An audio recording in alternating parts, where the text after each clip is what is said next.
No, we have Saira. Saira will be joining. Hey, I good don't morning, see her. America. Good morning, America. Good evening, I India. don't see her. Yeah, she will be joining, Sam. Okay. Good morning, America. Good evening, India. This is Sean Shankaran, founding volunteer of Bharat Ki Awas, and I have Sam Pitroda, Saira Nayak, Priyambata with me today. Today, we are going to talk about the Privacy Act, the one in India, which is already there or which is supposed to come in act. So we are going to talk about it. Saira Naik is a privacy lawyer. She will be talking in length and she has a detailed analysis. The DPDP Act, Data Protection Act in India, is supposed to form Data Protection Board of India, first regulatory body in India focused on protecting personal data privacy. It was supposed to come into force by July 2024 through a government notification. It was introduced in 2022, and in August 2023, it was revised and passed by both houses of Indian Parliament. It has not been brought into force yet. The DPDP Act imposes penalty of for non-compliance rupees 10,000, approximately US dollar 120, and to even INR 250 crores, approximately 30,000 US dollar, depending on the nature of non-compliance. So looking forward to discuss more. Sorry, 30 million actually, 30 million on depending on from $120 to $30 million. The penalties are different. So we are going to talk in length. So how this can be improvised, what we can learn from America, what we can learn from Europe Union, GDPR Act, which is the kind of a mothership for all the privacy acts. So I'll hand it over to Saira Nayak. Or before that, I'll quickly hand it over to Sam to give a quick introduction. Go ahead. Thanks, Sean. Thank Priyamvada for organizing this on a regular basis. I'm sorry I have missed a couple of these because of other schedules. So I'm delighted to be back again. And I'm very happy that Saira is with us. She has done a lot of work in this area of privacy, piracy, and all that. We all experience in our day-to-day life these issues. I can tell you from my perspective, I know that a lot of my phones are tapped, a lot of my emails get read by people I don't know. I always have on my computer that somebody has visited you. I just got a notification a couple of days ago from State Farm that somebody went through your account at 4 o'clock in the morning. Was that you? And I said, no, that wasn't me, but I can understand. Then I have a friend. My chat with this friend always gets erased. It has happened 4 or 5 times. So I know that we are being watched directly, indirectly by scammers, to governments, to foreign entities for our credit card information, our ID, our passport, our travel plans, you name it. This has been going on and on for too long.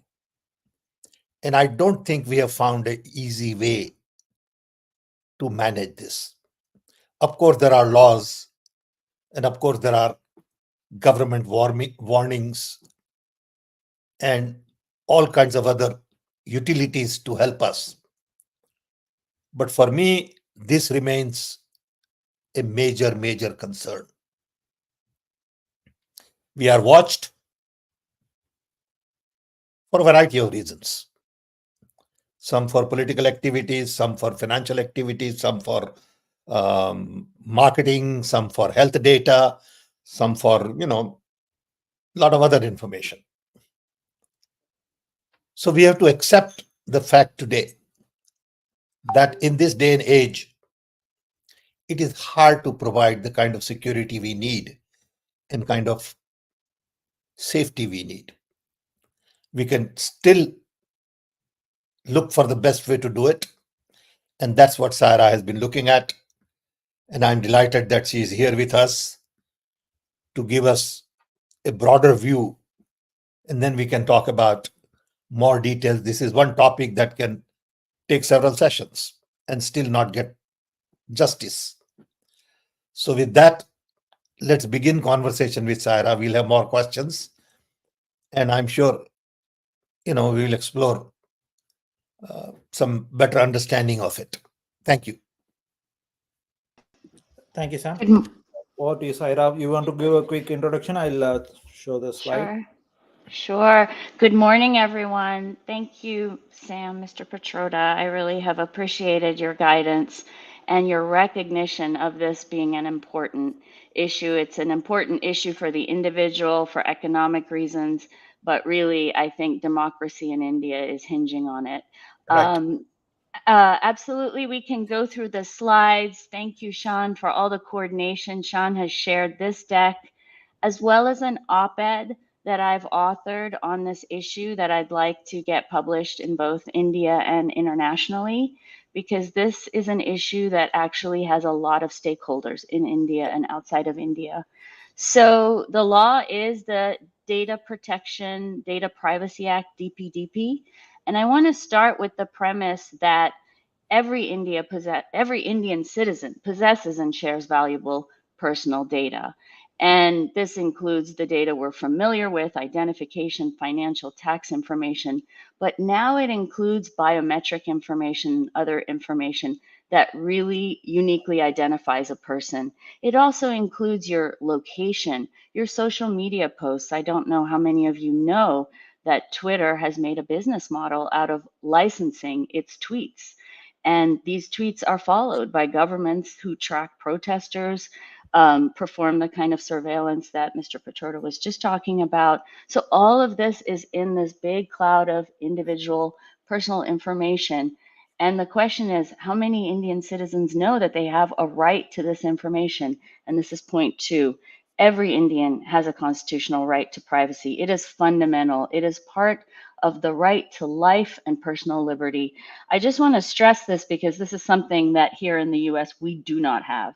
We have an inferred right to privacy against, for example, unjust government intrusion under the Second Amendment, under the Fourth Amendment, rather. But we do not have a literal right to privacy. So now we come to the DPDP, which, as many of you know, every major economy now has a data protection law. Why? We live in an information economy. And if you're going to do business with any of these economies or even be a leading economy, you have to have a data protection framework. So since 2000, we had the IT Act in India. This had to be revised for many reasons. And through a long process, we came up with this DPDP Act, which has been passed, as Sean pointed out, but it has not been enforced and, most importantly, implemented. And when you look at the act, it seems to have all the right language about privacy, individual right to notice of data collection, accountability, etc. But it also has something that no other recognized international privacy framework has, which is a very broad exception for government to basically suspend the privacy rights. And the reasons are quite vague. Integrity of India. I mean, that could be so many things. Security of the state, friendly relations with foreign states. I've never seen this exception. Here in the US, when the government wants information, for instance, on Facebook, they're trying to track a bomber or some criminal, they have to go to court, establish why they want that, and then get a court order. Then Facebook releases that information. Now you think of that scenario happening in India with this law. I don't know how Facebook and many other companies currently doing business in India are going to handle it. So that's just something to keep in mind, because I think they are, again, a potential partner for us to highlight how this law is really unworkable. The other big thing is that this broad public use exception under the DPDP basically will violate and eliminate your other constitutional rights. So Priyadama, you pointed out very rightly in our last call that the DPDP eliminates a RTI petition. So traditionally, you go to the government with an RTI petition when you want some accountability. Here, you don't have that for government fiduciaries because it basically says that no RTI petition can include personal information. Arguably, it might foreclose other RTI petitions. This is something that I think should be challenged. I think you could even, file an RTI petition that has some anonymous data, but even that might be complicated. Maybe even a record of rejecting these RTI petitions will drive enough awareness. But basically, this is a right you had, and now this act takes it away. And then I think for the press, there's obviously, a big issue here because your right to freedom of speech or press could very well be obstructed by a law that takes away your privacy rights, that somehow you're faced with this tax investigation all of a sudden, or you're in jail and you don't have the rights that the Constitution of India says you have. So I think this is the biggest issue with this law. It should be legally challenged. I am not an expert at all in Indian constitutional laws interpreted by India's Supreme Court, but I do know of 2 cases where the Supreme Court has said, hey, if you're going to suspend any constitutional fundamental right in India, it's got to be fair, reasonable. It was a previous side. You've got to go through an analysis, fair, just, and reasonable, and not arbitrary. And that usually means you have to have a subpoena process, something like the US and the EU have. All right, now we can jump to the next slide. Hopefully I'm not up against a cricket game today. Did I miss anything? No sporting events at 7:30 Pacific. Okay, cool. Just joking. Hope India won. At least in the cricket game, we won. I know. Congratulations to India. India is really, riding high. And I just wanted to say, if you got a chance to read the op-ed, I had to do a lot of research on that. I didn't realize until I heard Shashi Tharoor a few years ago talking about India's GDP and how it was the highest in the world when the East India Company showed up. I just didn't realize for how long we've had this high GDP. Pretty much it's been China and India. And the reason I wanted to put it in there is because we are hoping to have an international audience. And for many people here in the US, they don't understand India's history and they're sort of mystified how this poor country is suddenly, jetting up. And I'm like, you need to understand the history. So that's why the GDP point The was in way there. we get to know about a cricket match or any other big victory in sports, our Prime Minister joins them on celebrating that victory whenever it's a victory. But he don't go share the pain when there is a pain for the sportsmanship. So Yep. that's how we get to know. Yeah, well, the treatment of the military, right? So as you have pointed out. So really we're kind of also driving the point that this DPDP law is inadequate, and that's actually a technical term, which really means it's under the GDPR. If you want to trade with the EU, you have to have a law that is adequate, provides the same rights, redress, etc., as the GDPR does. And as we've seen, because of the denial of RTI petitioning, the DPDP is inadequate on accountability. It's also inadequate on the definition of data.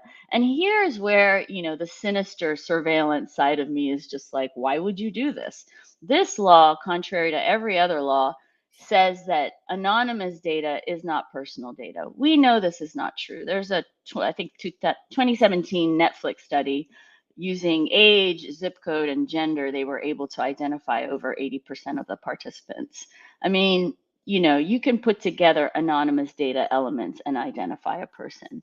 Also, the DPDP doesn't include special protections for sensitive data, biometric data, huge because of the Aadhaar database, location data, and I didn't put it here, children's data, right? So when you're dealing with these kinds of data under the EU laws or the US laws, you have to do an additional documented analysis.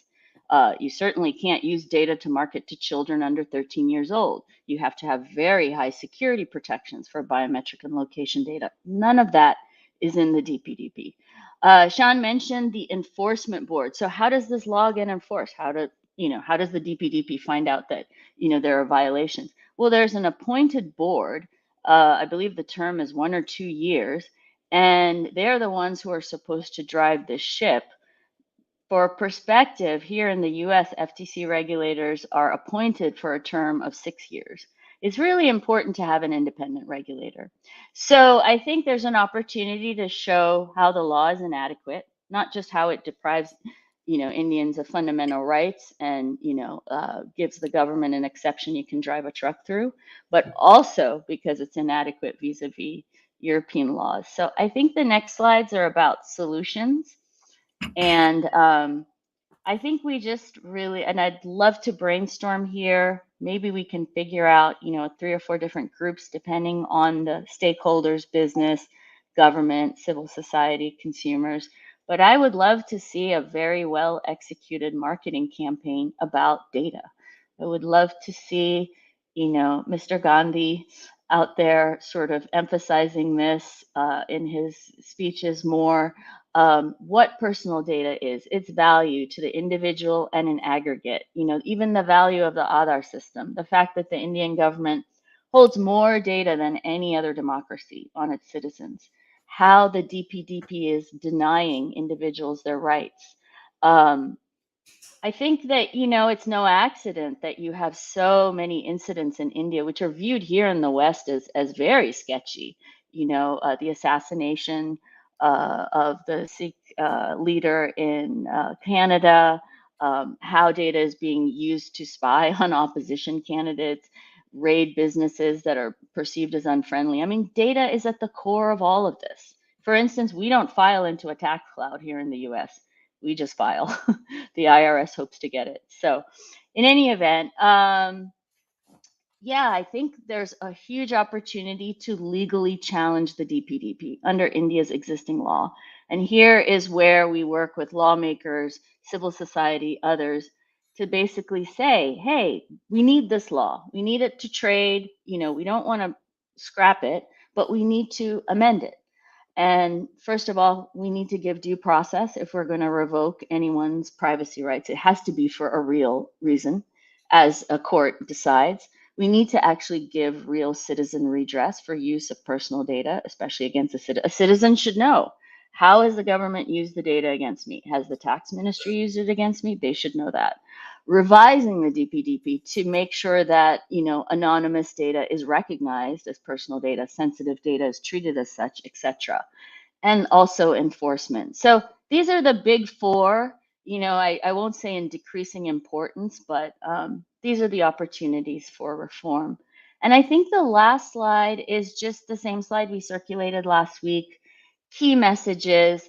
I think there's opportunities to work with citizens, civil society, regulators, both in India and internationally, and with business. I would love to be the project manager. My contacts here are mainly in the US, among US civil society and governments, federal and state. But I think this is a collaboration. And I think that, hearing from international business will definitely help India get the message. And also, I just wanted to stress, this is not a, Modi opposition. This is a message for every Indian citizen. I mean, my op-ed has a call out for the government as well, that the government needs to be a trusted steward of this data. And that's what every Indian citizen should demand and should receive. So that's it, Sean. I went a little over 5 minutes. Thanks, Sarah. Sean, can I just take a few minutes? I believe the fundamental issue here really relates to trust and truth. Do you really trust the government? Do you really trust your institutions? How do you build that trust between citizen and government? In India, we have lost that trust. We have lost trust with our legal system. We have lost trust with election commission, lost trust with the government, bureaucracy, police. And I think there is a huge trust deficit which needs to be looked at very carefully, and nobody is really paying much attention to it. The second thing is really truth. You can take this data out of context and make anything out of it. Okay. I have seen in my own cases when there has been trolling, it is completely out of context. The data is totally, misunderstood by design, okay, to attack you.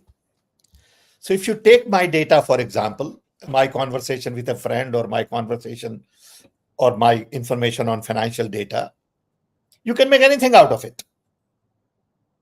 You can say, where did this $500 come from? Who paid it? Where did it go? And you can really trap anybody on any information by misusing it. And it's very easy to do that. The main challenge is, how do we build that trust? And how do we prevent government and other agencies, not just government, from misusing that information by creating fake stories out of it? That you did this, you did that, that fellow said it. You can create two witnesses, false witnesses, and they can ruin your life by lying. Now it is up to you to prove all that. It's a funny thing. Okay. So you can just show that, XYZ was at this railway station and met somebody. Picture could be 5-year-old, and that can divert your information in totally different direction. I'm more worried about these two things. One, how do I build that trust with the institutions? And how do I make sure that the information is used in that context and not out of that context? Yeah. You go and take something, let's say I said 10 years ago, and make something out of it. Okay, I have changed in 10 years. Okay. You should have got me then, not now. And what happened to Arundhati Roy is a classical example. Whatever she said, I don't know all the details, and I'm not qualified as a legal person. But fine, she said something 20 years ago. What does it mean today? Why go after it today? So these are the issues which really bother me more so than anything else. When you have vindictive government, when you have an agenda that is really designed to hurt somebody, then any information is good enough to harass you. No amount of legal system can prevent you. Okay. And that's my concern. How do you design a system where you have protection from people like this, who are vindictive, liars, cheaters, make anything up to trap you?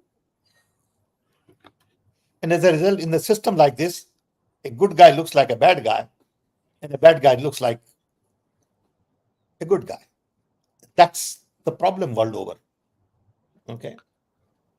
That's As you speak about financial transactions, somebody in Twitter is asking you to send some $4,500 Bitcoin now. right now. as we speak. Okay. Good. Well, I have a lot of Bitcoins, I assume. Hope I not. don't have any. I don't. They are asking your Any. son Salil Pitroda to send. Salil Pitroda may have. That's my son. I don't ask him. No, they want you to tell your son to send him. Oh, I see. Okay. My That's son hilarious. is like any other son. He has his own mind and he does his own thing. Yeah. Mr. Petroda, I wanted to just interject and say that, privacy laws are actually designed to prevent exactly what you were talking about. When one of the rights that the DPDP is supposed to have somewhere is purpose specification, saying that, purpose limitation, saying we're just going to use your data for this purpose. And so, something you've written maybe in a tweet before shouldn't be broadcast out or used. There are ways to craft that, but all of those laws mean nothing if there's no enforcement. And the flip is, if you have a government, as you've described, that is focused on, revenge and sort of not the betterment of the people, that data is, then having control of data the way the Indian government currently has control of data is very dangerous. I will just say one last thing, though. Here's an opportunity for someone else to come with a different view. Like, how can we leverage this data to give economic independence to every Indian citizen? I do think it's amazing. Something you can't do here is take your cell phone, pick some fruit, sit by the side of the road, and actually sell it. You can do that in India.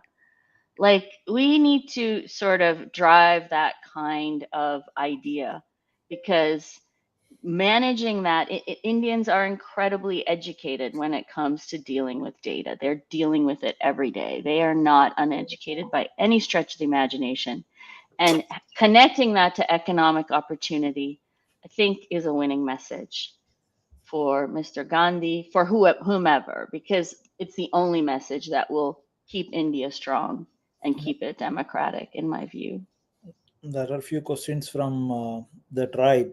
Joseph Brito from LinkedIn. Now that television is not given the same respect and viewership that was Yeah. there initially, thanks to Godi Media, social media is going to play a very important role in every sphere. Indeed, data protection is vital.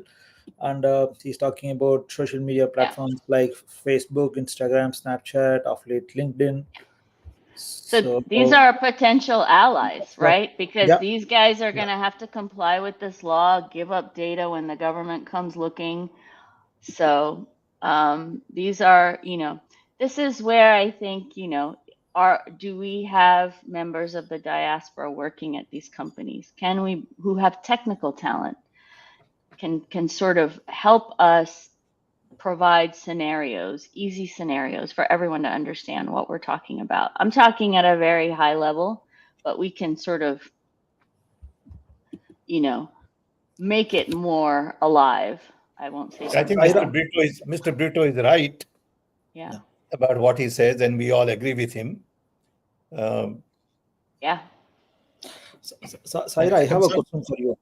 This is like a cross-border thing. See, for example, LinkedIn, Google, all of this, Facebook, all of this company, even including Twitter, all of these guys have, India is a great market for them. They Mm-hmm. have that's serving as the major user base for them. And when Mm-hmm. it comes to the data privacy laws, Mm-hmm. they have a different set of standards, regulations, and self kind of imposed regulations more than even Mm-hmm. the country driven one, be it US or Europe. They have a different set of regulations. They don't ban, they don't do a lot of these crazy things. They worry about Okay. the public, they worry about the government. They more than that, so they worry about that image, It's public modeled. image. It's So what, modeled on U.S. laws. yeah. So in the U.S., you have a safe harbor if you are Google or whomever for user posted content. So if the user posted something that's offensive or I don't know, drove someone to death, then all Google has to do is take it down. Wants to change that. So that's going to be a huge problem. These companies don't want to do business in a country where they'll be liable for user posted content. It will just destroy their business model. So that's one important thing. Again, these are allies, and we need to develop alliances with them, both with their India people and their policy people back in the US, so that they understand this is not a law that they can comply with. They My want to question be is in on this the big market. contrary side, Saira. So it's not on the companies are getting impacted. I'm talking about the citizens right now. Yeah, They are on the receiving side. See, when it comes to a lot of these crazy bans, for example, even I have a personal history with LinkedIn. They I banned see. me very I see. unreasonably. So likewise, whenever there's a decent conversation about the current misgovernance of the Hmm. Modi government, so they simply ban, be it I know. Twitter, I, Facebook. and having really focused a lot of my life in government relations, let me tell you, that will change after you establish good government relations. Like, do you know the people at these companies? Do Julie Brill, who's at Microsoft and that oversees LinkedIn, former Vermont AG? Like, you should be in there meeting these people. Sure. I'm talking about in general, even Indian citizens. For example, even Rahul Gandhi's account and many others' Mhm. account were banned. Or Indian National Congress account was banned one point of time with the Twitter by Twitter. So, Yep. so You see, why? these companies, And if you these com- and if you knew Twitter, and she's not there anymore, her general counsel Vijaya Gadde, I mean, a lot of people would get banned in the diaspora, and there'd be a message to her. So I worked at Twitter for a very brief time, so I sort of saw how this happens. As in everything, personal connections matter. And I really think that, if this is a movement, then let's get out there, establish our credibility, and meet with these people. Because these are the people that can also put pressure on the government to reform the law. now there But is a yeah, I understand the ban, and I also know that the people that are the little team that's working on all these things, I mean, under Elon, God knows, but when I was at Twitter, there was a team that looked at these results, and they would bring in lawyers. For instance, there was a government using Twitter data to stalk protesters. We basically cut them off. It was an academic institution. We found out it was the government. So there is a small team of people doing that. They also have, automated ways of vetting out content, if there's a certain hashtag. But it still is not going to be the same as you having a personal relationship.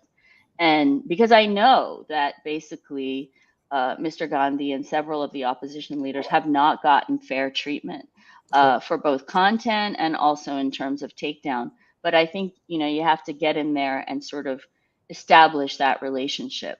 Sure. Uh, The, I think the, that's very important. there Ram is a, wanted to say something. Go ahead, there Sam. is a, there is a larger issue here, and five of us friends looked at this about 3 years ago and set up a group to really define the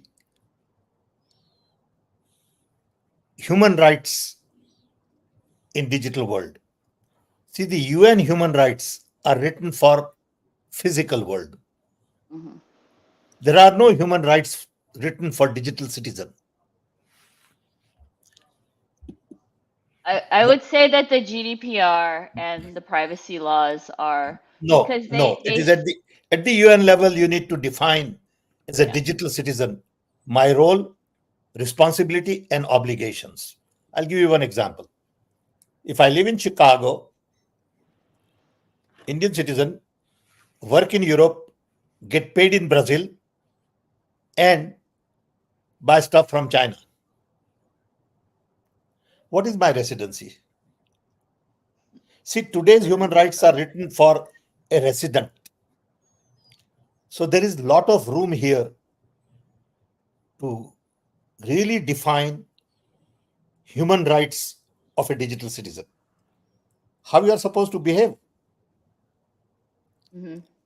and that behavior. Absolutely. Yeah. Absolutely. So we five of Etiquette. us got together 3 years ago. You can do a little Google search and find out. And we have spent 2 3 years. There is a very close friend of mine. He's a professor, Sam, same name. And there is another guy. Uh,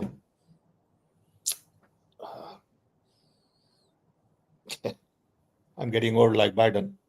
Okay. Um, No, you're not like Biden. With so all due we respect to we have President spent a lot of Biden. time on it, and I think this is the crux of the matter. Yeah. Well, maybe it's something that we could introduce in the alternative. We can say instead of having this framework that props up this, Putin-like surveillance state, let's have a real, democracy that's built on information. Like information is an engine that powers it. And let's Exactly. start with this basis of, we are a human citizen Right. regardless of what we post, you can't just take it I mean, like people down. will say, why are you talking about India sitting in America? Of course, I can talk Because about I India am, sitting in America. because we have Indian heritage. Yeah, Maybe we exactly. come I don't back need from, citizenship of any yeah, country to make a absolutely, comment. I can make a comment on Ukraine. absolutely. Okay. Citizens These of are the the world. issues in human rights that we need to deal with. And I think Anyway, Prasanna has written a Yeah, question which has yeah, come yeah. yeah. up I'll, for I'll a read it out. while. Read it out for you, Yeah. Saira. With Yeah, no no, I specified see time, it. Yeah, with no specified time period after withdrawing consent and a limited accountability for data fiduciaries, particularly the government, what legal strategies can individuals and organizations employ to safeguard their data rights? Yeah, I think it's really that slide which talks about, the 4 changes that need to come to this law. So that's, the legal changes. But what can individuals and organizations do?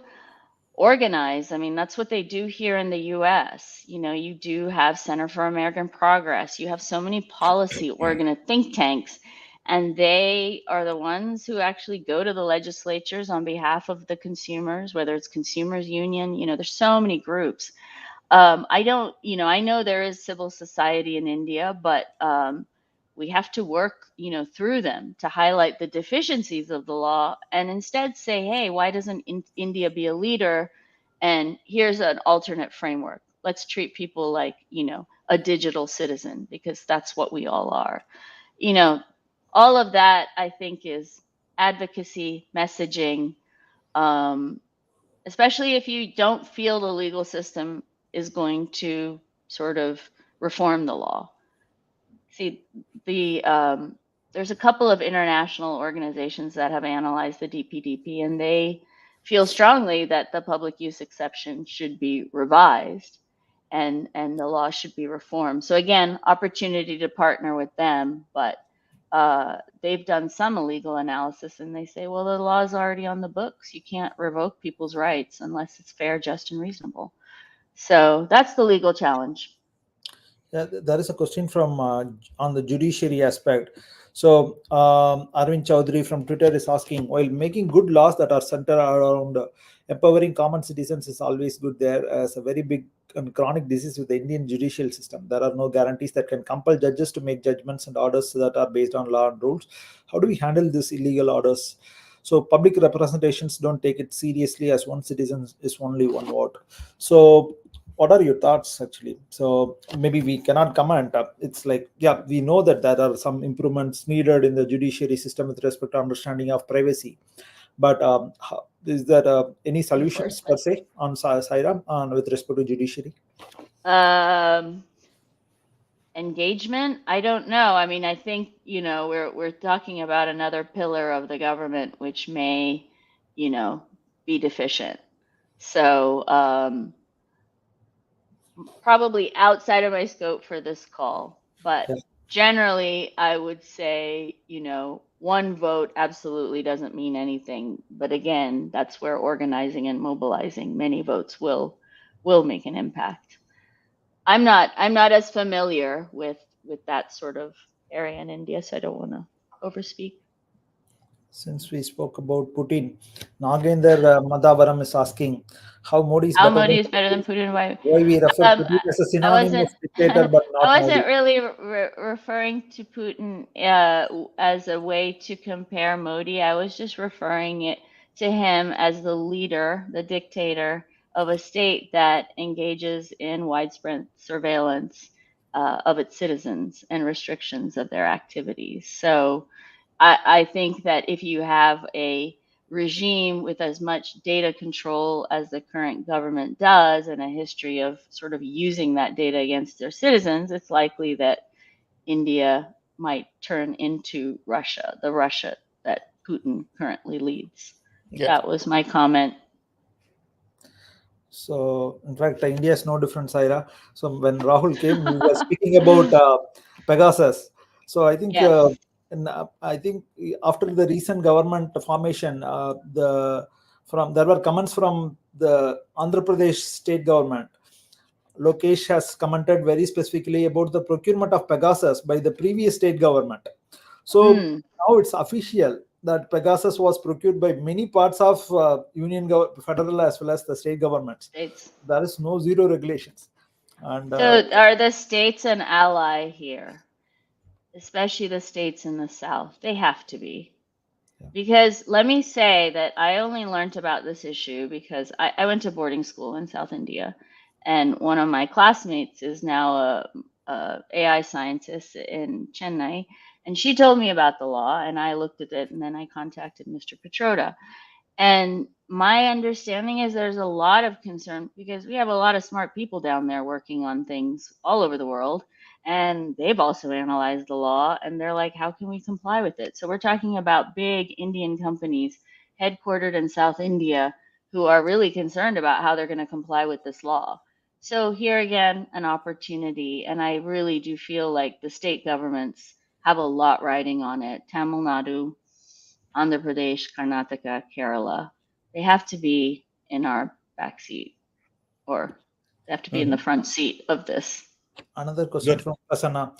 Given the dilution of privacy protections in the new DPDP Act 2023, what steps can citizens take to challenge potential breaches of privacy and advocate for stronger legal safeguards? Yeah, so it's tough because the RTI petition process has been decimated under this law. There's always an opportunity to file a petition, and I don't know enough about filing these petitions en masse or authored by, like, I don't know, hundreds of people, and then, make a public showing of going there, filing it, having the refusal, posting that refusal and saying, how can this be accountability? You can sort of do that several times and drive the point. Again, the Indian citizen is very, very smart and smart on their phone, and they'll get the idea. But maybe you sort of gather all the folks that feel like they've been unfairly targeted by by the tax authorities, and or something like that. But again, it's mobilization and sort of driving this recognition that the law needs to be amended because it's denying a Mhm. constitutional right. We are getting close to the top of the hour. Prasanna has Yeah. a lot of interesting questions. Given that anonymous data and social media posts don't fall under the DPDP Act's protection, what measures can individuals take to safeguard their digital Their privacy? digital privacy. So social media posts, of course. I think, if there's not something you want, you have to be circumspect in posting. I know Twitter allows you to post anonymously, so you have to make those decisions based on, what it is you're doing. The other measures are, I know folks use VPNs. I know there's more. Sean, you probably have more to say on this than I do. There are ways to sort of try and obscure yourself from surveillance. But it's tough. I used to use a separate email for shopping, and then they connected me because they're on your laptop, they're on your phone. You know, um, I think for Pegasus, Sean, might be interesting to sort of get some techies on here to talk to people about seeing whether you got Pegasus on your own phone and how to delete it. I think members of the press should be all over this in India. I know there's News Laundry and then there's this other organization. I feel like they're also our strong allies in this because they're also a target and they also are risking their freedom of the press. A couple of years ago, it was a very big news. Many Indian journalists were tapped. I'm sure I am tapped. So I think Rahul's public talk here when he came to San Francisco was maybe a public symbolic act where he documented that in front of Yeah. Silicon Valley, saying that okay, what Silicon Valley And is doing actually to Sean, yeah, Sean, the, I yeah. just got a message on my computer saying your account is being hacked right now. Oh, okay, okay. I just got a message. Oh, okay. Okay, so join the club. Next time I would try to see if we can get Sam and Klaus. Sure. These are two of my friends who work and they are experts on digital citizens' human right. Sure. So Thank yep. you. I'll try to see if they can come on Awesome. because That that will would be be very awesome. useful. Yeah. They're very good. Both of them are exceptional. Awesome. It will be very interesting to hear. So we have 242 viewers as we speak, and I'll quickly hand it over to Priyamvata. So go ahead, Priyamvata. You have any questions? Yeah, thanks, Sean. Thank you, sir. So I have a question, Saira. Do you Yeah. think it's also the problem with the companies like Twitter, Facebook? Because at the end of the day, they have to, they fall under the government pressure. So do you think Hmm. there should be, Yep. such laws that they override the government? Because what happened in India is that all the opposition leader tweets or any, the leaders who are not in for the government, their tweets are deleted, their accounts, like so many of our volunteers accounts were suspended. And they just put out a message, Twitter safety, that saying that we can't override the government because we are pressurized by them. So do you think it's also this the problem with these companies, that they should have, universal rules which Mm-hmm. protect the individual privacy, protect the individuals, like gives them justice instead of.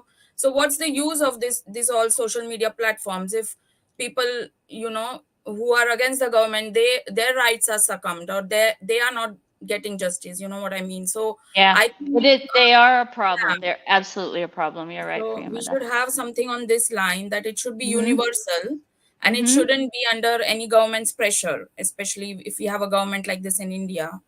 Yeah. So yeah. They're violating, the US has a law, Foreign Corrupt Practices Act, Yep. which forbids American companies from going abroad and doing, things that are fraudulent or illegal. This is top of the list for Yep. illegal, right? Restraint of free speech. So we should also complain to the US government. Sure. And I'm Yeah, sure and you guys also, have good relations with at the top level here because yeah. Anyway, sorry, go ahead. yeah, sorry, and also, there are some videos, these fake edited videos which like Yes, destroy careers of, like, our leader, I like know. Rahul Gandhi has faced this. So, and there was no action. Literally, there is even today, those Yeah, videos are circulated, and something which he hasn't said But when is, you yeah, control media, Priyavada, you can do anything. You're yeah.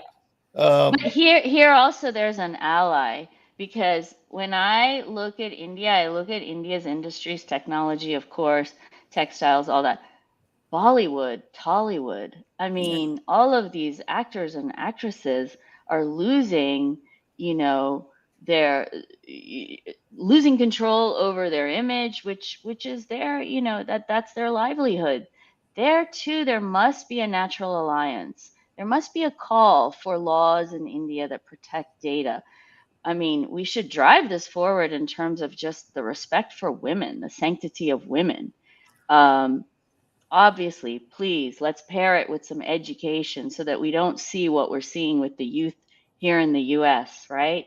All of these are good things. And so, again, messages, yeah, genius is 1%, but 1% and sort of 99% perspiration and 1% inspiration. Yes. yep. So we have a lot of work to do, but I'm definitely here, Sean. I'd like to understand, what the next steps are. Is it setting up working groups that come forward? Maybe I can work with Priyamada on setting up working groups for each of these issues, and then it's really just trying to find and execute. But it sounds like one of the first things we need to do is contact folks at these companies, Yep. whether they're Before that, working maybe there or. Saira, we need to have a group call with 5, 6 lawyers in India Oh, absolutely. who deal with these issues. I will organize that. Sean, remind me. Sure. We have all these lawyers in the group, and Because they there may handle be an these things. action pending that we don't know about. They're already, I mean, So we like I need said, a 5 lot of, lawyers from our party who are basically interested or related to party. Doesn't have to be party. Could be anybody. yes. But those who sympathize with this cause. I think the law needs to be revised, And then we'll like hear from ASAP. them saying, what are they doing? What is their view? Yeah, In fact, absolutely. to actually answer Priyamata's worries, I will go back to Sam's book 2021, Redesign the World, a global call to action. Sam said the current structure of this United Nations, many of these global entities are defunct, so there should be rethinking and on global entities. See, Sam again just now in the call he pointed about how we can United Nations can take a forefrontal role to play something on the digital world. See, Europe Union can pass GDPR, US can pass many privacy acts, even California can pass its privacy acts. But when it comes to globally operating, now it's a global citizenship we are talking about. And I think it makes sense whatever Sam has told See, wrote 3 years ago. when Kofi Annan was Secretary General, I worked with him to set up a broadband commission. I was the founding member of the broadband commission. This must have been about 25 years ago. But then the commission got captured by business people. Yep. Okay. All the top business guys just captured, and then I, maybe 5 years ago, I resigned. Okay. Because it has become now totally commercial. The idea behind broadband commission was this. If you look at the original spirit of broadband commission, saying in the information age, what are the rights of the citizen? What should be the regulations? And there were some great meetings in the beginning with Google and Microsoft and everybody. They all came there. We used to spend a day or two in different parts of the world, mostly in Geneva, But then you needed money, and UN didn't have money. So UN said, okay, let the business people sponsor this broadband commission. As soon as they sponsored, it was over. And so that is the tricky line you have to tread with business. You can't get co-opted. You have to be able to sometimes even embarrass them. But yes, I would say all those companies are the reason why we don't have a national security or privacy law here in the US. Yeah. I have one last question from. I have to go a little early. Yeah. You guys can continue. We should engage this lady, Miss Prasanna. She's right on. She needs to come on to our working group.